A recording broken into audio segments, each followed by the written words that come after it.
Antonio Gallego, portavoz de la Comisión de Presupuestos del Congreso, diputado y también portavoz del Partido Popular de Cataluña en el Ayuntamiento del Prat del Llobregat. Bienvenido a Periodista Digital. Hola, buenos días. Cuéntanos un poquito cuál es la última hora de la reunión que está aconteciendo de los presidentes autonómicos en el Senado.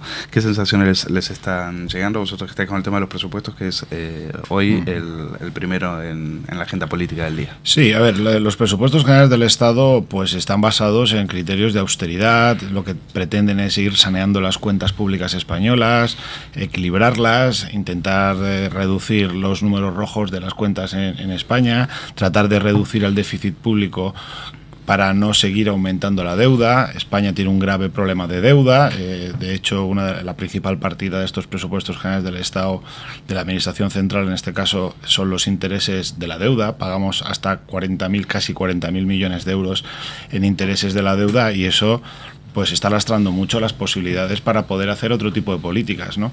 Pero desde luego, si no se paga la deuda hoy, se tendrá que pagar de aquí a unos años. Entonces, yo creo que cuanto antes se resuelva la cuestión y antes se pongan las cuentas en orden, pues muchísimo mejor. Los presidentes autonómicos, en este caso, pues algunos han manifestado pues que les hubiera gustado que hubiera más inversiones en sus respectivas comunidades autónomas. Me parece normal, lo entiendo, es sensato lo que dicen. Todo el mundo quiere más, todo el mundo, a cualquier vecino, a cualquier responsable político, cualquiera le pregunta si usted prefiere más o menos, pues siempre prefieren más, pero también entienden perfectamente que la situación es muy grave, ¿no? La situación económica es muy grave y que España tiene que presentar un presupuesto serio y riguroso. Ya nos gustaría a nosotros hacer más carreteras, ¿no? Ya nos gustaría subirle el sueldo a los funcionarios mucho más, y ya nos gustaría desde luego hacer muchas más cosas. Ya sabemos que eso está muy bien y a la gente le gusta, pero desde luego si no se hace es porque no se puede, y arrastramos una deuda brutal que lastra las posibilidades de hacer otras cosas, y por eso hay que ir reduciendo todo eso, porque si no, de aquí a unos años, si no hacemos nada ahora, de aquí a unos años el problema sería mucho más grave. ¿Y tienen credibilidad estos presupuestos, teniendo en cuenta que el rescate está ahí para muchos, para algunos analistas, a la vuelta de la esquina? Sí, claro, es independiente la cuestión del rescate. Podría influir un poco si recibimos un rescate, como dicen, nos podríamos ahorrar parte de la factura de los intereses de la deuda, porque nos financiaríamos a un tipo de interés menor.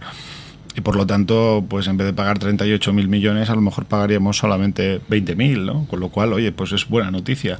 Quiero decir, al final pagaríamos mucho menos, y eso de ese dinero desde luego se podría destinar a hacer otro tipo de políticas.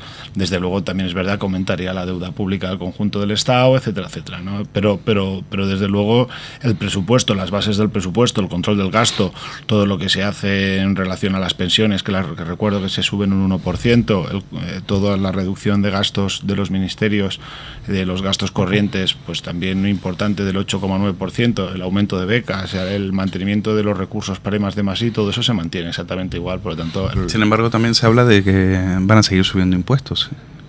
¿Está eso en la agenda del gobierno? No, en principio no. Es que hemos tocado las principales figuras fiscales ya, ¿no? Hemos tocado IRPF, hemos tocado IVA, hemos tocado sociedades, hemos tocado casi todos los impuestos indirectos, muchos beneficios fiscales, ahora hemos creado el impuesto sobre los premios de las loterías, etcétera, etcétera. Mantenemos patrimonio, no hay mucho más margen para crear nuevas figuras fiscales, y ni siquiera para subir lo actual. Por lo tanto, a no ser que haya una desviación presupuestaria muy grave, que no creo que sea el caso, en principio no se va a tocar ningún nuevo impuesto en el corto plazo. ¿Y cómo se ataja el despilfarro en las autonomías? En las autonomías, bueno, pues exigiéndoles desde luego que cumplan con los objetivos de déficit, es decir, exigirles por ley, porque además hemos aprobado una ley para que así sea, la Ley de Estabilidad Presupuestaria, exigirle que cumplan con esa ley, y las comunidades tienen que saber que hay ciertas cosas pues que ya no tendrán que desarrollarlas, y se tendrán que reducir muchos gastos si quieren cumplir con esa ley, con el actual estado de ingresos, ¿no? Se verán en la obligación. Algunas autonomías hacen los deberes, por ejemplo Galicia, y otras, como en Cataluña, por ejemplo, Artur Mas ha dado a entender que él incurrirá en el desfase presupuestario que como se le antoje, ¿no? Que como de antigua costumbre, por cierto, sí, ¿no? Artur Mas ha echado al monte todos los niveles, ¿no? Se ha echado al monte de la independencia, del separatismo y de la ruptura de España, y también se echa al monte del despilfarro económico, ¿no? Sigue sin hacer importantes reducciones en TV3, sigue sin cerrar ciertas embajadas, no ha eliminado unas 300 empresas públicas que hay allí que son absolutamente deficitarias y que fundamentalmente sirven para colocar a amiguetes de Artur Mas, y realmente eso es lo que se le tiene que exigir y lo tiene que hacer, ¿no? Y entonces, desde luego, el gobierno de España no va a prestarle dinero a la Cataluña para evitar su bancarrota. Por cierto, recuerdo que desde que gobierna el Partido Popular, para evitar la bancarrota de Cataluña, vamos a poner 11.000 millones de euros de manera extraordinaria para ese fin. Pero a cambio le estamos exigiendo que haga ciertas cosas. Y si quiere acudir ahora al Fondo de Liquidez Autonómico, pues tendrá que seguir cumpliendo con los objetivos de déficit. Está en la obligación de hacerlo. Lo que pasa que sí parece desbocada en ese sentido. El PP catalán le salvó los presupuestos y mire cómo se lo han devuelto, ¿no? ¿Para qué ha servido? El PP catalán, en el debate de investidura, nuestra presidenta Alicia Sánchez Camacho lo dijo bien claro. Si ustedes necesitan los votos del Partido Popular para salir de la crisis, para acordar políticas económicas, para la creación de empleo, para la reducción del déficit y para la eliminación de ciertos gastos absurdos como los que he comentado antes, aquí estará el Partido Popular de Cataluña. Para aventuras separatistas e independentistas, no. Y a partir de ese momento, pues, bueno, desde que anuncia este giro soberanista independentista Artur Mas, pues desde luego el Partido Popular de Cataluña no le apoyará absolutamente nada más. Lo que pasa es que también es verdad que les apoyaron para evitar las elecciones anticipadas y en ese momento para evitar una crisis institucional. Y mire cómo estamos. El Partido Popular de Cataluña está actuando con la responsabilidad, y los 18 diputados del Partido Popular de Cataluña es lo que han hecho, es decir, apoyar al presidente del gobierno de Cataluña, que no tenía mayoría absoluta, no tenía mayoría absoluta, apoyarlo para salir de la crisis y para garantizar una estabilidad institucional. Desde luego, yo creo que a la economía no le va nada bien, a las familias tampoco y a las empresas tampoco, que en este país se hagan elecciones cada 2 meses, ¿no? Y yo creo que las empresas, las familias y todos queremos una estabilidad también política. La estabilidad política está muy bien para la recuperación económica, y eso es lo que puso encima de la mesa Alicia Sánchez Camacho, pero no fue un cheque en blanco, fue un apoyo a cambio de salir de la crisis. Ahora, si este señor, en vez de salir de la crisis, lo que quiere es salir de España, entonces con nosotros que no cuente. Nosotros estamos preocupados en salir de la crisis, no en salir de España, y esto Artur Mas lo tiene que y se le dará saber. Se le dará una ayuda, un cheque a Artur Mas, ¿a cambio de qué? ¿Qué exigencias se le va a dar? Nosotros, primero, el dinero no se le da a Artur Mas, se le da al gobierno de la Generalitat, y el gobierno de la Generalitat tiene ciertas competencias en Cataluña, que es una comunidad autónoma en la que viven 7,5 millones de personas, y lo que no podemos dejar es a 7,5 millones de personas sin prestaciones sociales o sin médicos o sin nóminas. O sea, el cheque no es Artur Mas. El cheque lo recibe Artur Mas para que haga todo eso. Sí, pero después se lo da a TV3. El gobierno de España no va a permitir que caiga ninguna comunidad autónoma. Vamos a hacer todo lo posible para que no caiga ninguna comunidad autónoma en este país. Y nos parece razonable y nos parece responsable hacer eso. Dicho eso, le estamos exigiendo a Artur Mas que haga cambios en su día a día económico y que efectivamente reduzca su déficit. Si no, desde luego, va a tener muchas dificultades para poder cuadrar las cuentas y para que el gobierno de España le siga prestando dinero. Esto tiene que tomárselo en serio, si no puede correr el riesgo de no recibir el cheque, por lo tanto quebrar. Mire, estas declaraciones son de hace 2 horas de Artur Mas. Esto no es un adiós a España, no se plantea en términos de ruptura. Dice, suena ya ahora, ¿puede ser que esté reculando ahora? Artur Mas sabe que la Cataluña real no está por la independencia. Sabe que la Cataluña real, la Cataluña silenciosa, la Cataluña que no fue a esa manifestación del 11 de septiembre también vota. Y esa gente no está por la independencia. La gente de manera mayoritaria en Cataluña se siente tan catalana como española o al revés. Pero la gente tiene normalmente 2 sentimientos, ¿no? El de la raíz española a la raíz catalana. Y luego hay unos cuantos que se consideran solo españoles y otros solo catalanes. Pero lo fundamental es tan español como catalán. Y entonces Artur Mas yo creo que está haciendo una apelación a todo ese grupo. Pero yo creo que toda esa gente pues ya le ha visto el morro al lobo, ¿no? Era un lobo con piel de cordero y iba de moderado, iba de responsable político tranquilo, y resulta que lo que ha hecho es una huida hacia adelante y lanzar de manera absolutamente irresponsable, insólita a Cataluña hacia la independencia y hacia la ruptura de España en un momento en el que se tiene que ser absolutamente responsable, porque su actitud le está haciendo mucho daño a Cataluña, a las empresas de Cataluña, a los parados de Cataluña y también a España, porque no estamos proyectando la mejor imagen para salir de la crisis, la mejor imagen internacional para salir de la crisis. Artur Mas ha elegido el peor momento y esa irresponsabilidad la gente la tiene que conocer y se la tiene que hacer pagar en las urnas. Está haciendo mucho daño a la recuperación económica. Cada vez que habla Artur Mas, un problema más económico tiene España y tiene Cataluña. Eso que nos dice está muy bien, se ha entendido, lo ha dicho alto y claro. Pero el ciudadano a pie lo que ve después de esto, después de estas bravuconadas nacionalistas, es que el dinero va a parar a TV3, va a parar a los diarios, a la prensa catalana afín, esa que escribe el mismo editorial cuando toca. La Vanguardia le dedica el día de la diada a una Cataluña dice basta, que eso, yo no sé si es la Cataluña real o la Cataluña real, pero es la portada del principal periódico de Cataluña, con lo cual el aparato de propaganda nacionalista sigue intacto. ¿Cuándo el gobierno de Rajoy va a decir basta a eso? No, vamos a ver, es que España es un país, es un estado de las autonomías, las competencias autonómicas son las que son. TV3 es una competencia autonómica. El gobierno no puede coger y decir, voy a por decreto ley obligo a Cataluña que cierre TV3 o a que la reduzca su personal en un 50%. No puede. Es que es una invasión de competencias autonómicas. Tampoco podría ir a la televisión, a Galicia, y decir que el señor Feijóo tiene que hacer esto. No, es que esto no se puede hacer así. Nosotros lo que le estamos exigiendo, usted cumpla unos números, presénteme unas cuentas saneadas dentro de lo posible, Si no, va a tener muchas dificultades para que yo le siga salvando la vida, entre comillas, es decir, para que yo le pueda seguir pagando las nóminas a sus funcionarios. Ayer o antes de ayer el conseller de Economía decía que urgía la ayuda, un anticipo del Fondo de Liquidez Autonómico, del FLA, que lo necesitaba, dijo literalmente, mejor el lunes que el martes, que tenía dificultades para pagar ciertos servicios públicos y sociales en Cataluña. Es decir, es que ellos tienen que actuar con responsabilidad. Es que esto de utilizar la independencia y la ruptura de España como cortina de humo para disfrazar que han llevado a Cataluña a una situación límite es una gravísima irresponsabilidad. Entonces tienen que hacer las cosas razonablemente bien. Pero insisto, es que un presidente del gobierno no puede cerrar TV3. El presidente del gobierno de España no puede cerrar TV3, no tiene competencia, sería ilegal. Tampoco puede cerrar la televisión andaluza ni la valenciana, no puede, lo tiene que hacer el presidente autonómico. Igual que tampoco puede hacer un decreto por el cual se urbaniza una calle, una avenida. Eso son cosas que hacen los alcaldes, ¿no? O sea, es que claro, las cosas cada uno tiene sus competencias. Entonces nosotros estamos intentando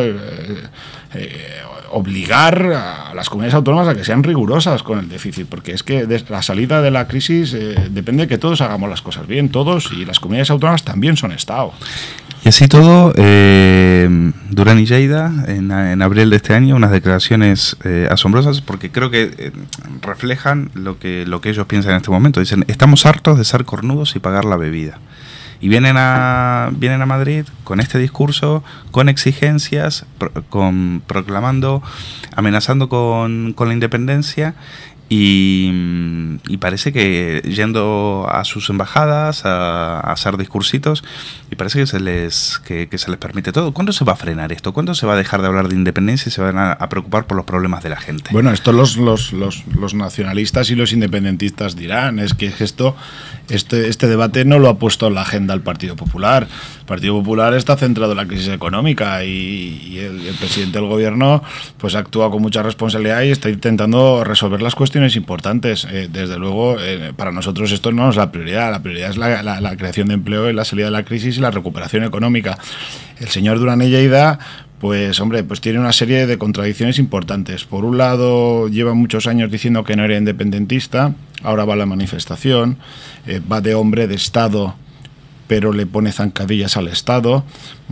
Es el presidente de la Comisión de Asuntos Exteriores. De Asuntos Exteriores del Congreso de los Diputados de España, y por otro lado se manifiesta independentista o casi o no sé qué, porque la verdad es que no se sabe ya ni lo que es ni todo lo contrario, cosa que me parece una deslealtad absoluta, ¿no? Y cuando él se planta frente a otros, como portavoz de esta Comisión de Asuntos Exteriores, frente, no sé, a algún alto funcionario chileno, sí, o de otro país, ¿en representación de quién habla? En teoría no lo debe tener muy claro, supongo. Claro, en teoría debe representar algo a España, ¿no? Porque es el presidente de la comisión de un órgano español, que es el Congreso de los Diputados, pero, hombre, no es muy de fiar, ¿no? Un independentista que quiere romper España, que quiere la independencia de España, que quiere que España no sea su país, sea el que defienda la política exterior o haga declaraciones en referencia a la política exterior española, me parece que no está muy bien, ¿no? No es muy coherente. Yo creo que no lo entiende absolutamente nadie.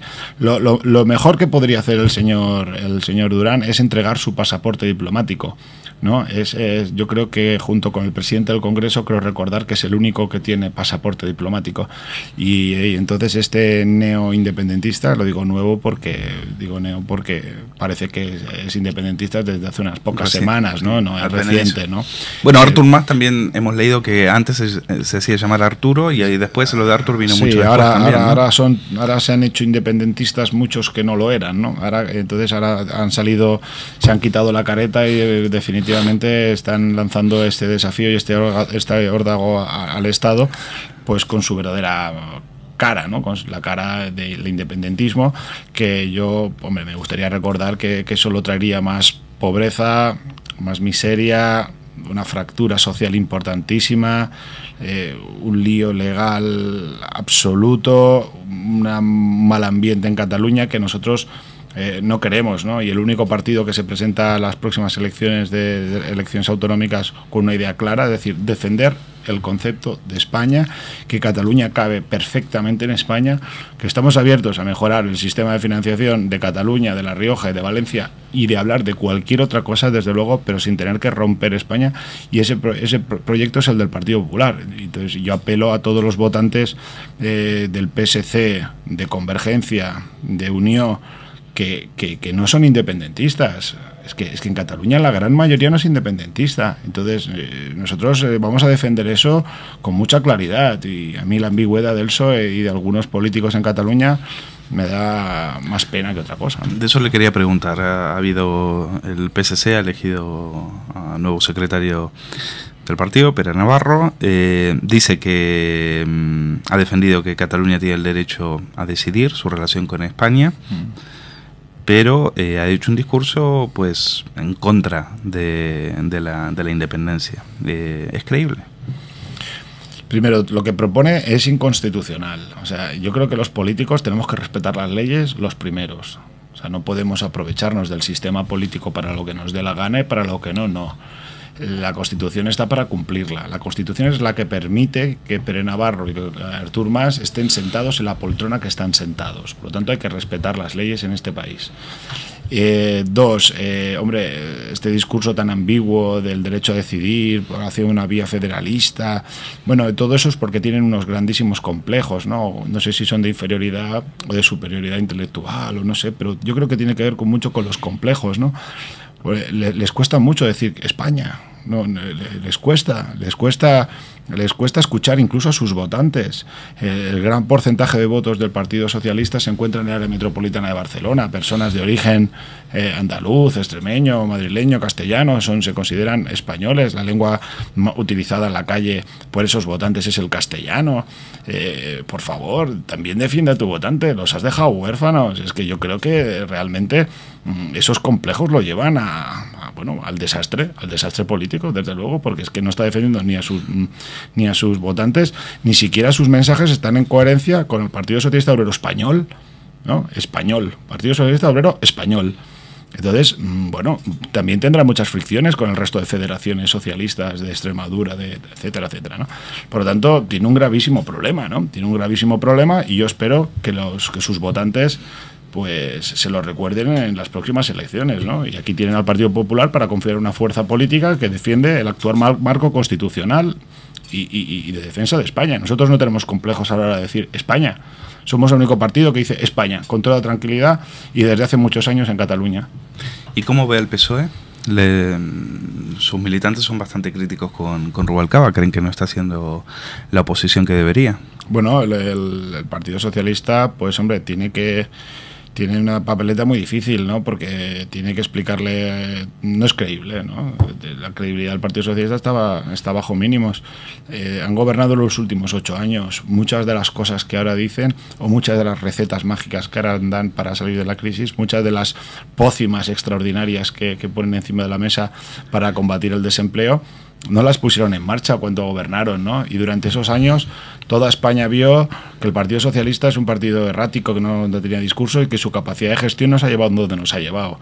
Y entonces es normal que sus votantes sean contrarios al que era vicepresidente de todo eso, ¿eh? Porque Rubalcaba no acaba de llegar. Lleva toda la vida en política y fue vicepresidente de los gobiernos de Zapatero. Zapatero, que dejó más de 5 millones de parados, un déficit público y una deuda pública que todavía la estamos pagando. Y estos presupuestos de 2013 son los que son porque la deuda de Zapatero era la que era.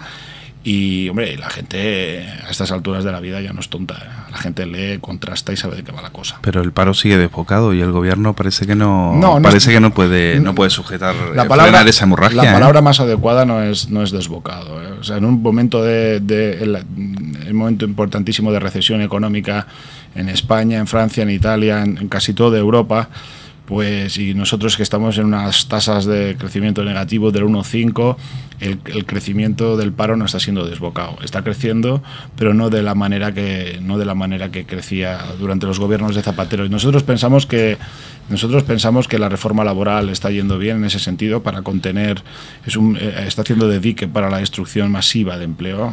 Digo, masiva es masiva, ¿eh? 80.000 personas son muchas, ¿eh? Sí, pero el mismo dato de la última crisis eran un 20% más. Quiero decir que está yendo mal la cosa. 80.000 personas, efectivamente, son 80.000 personas.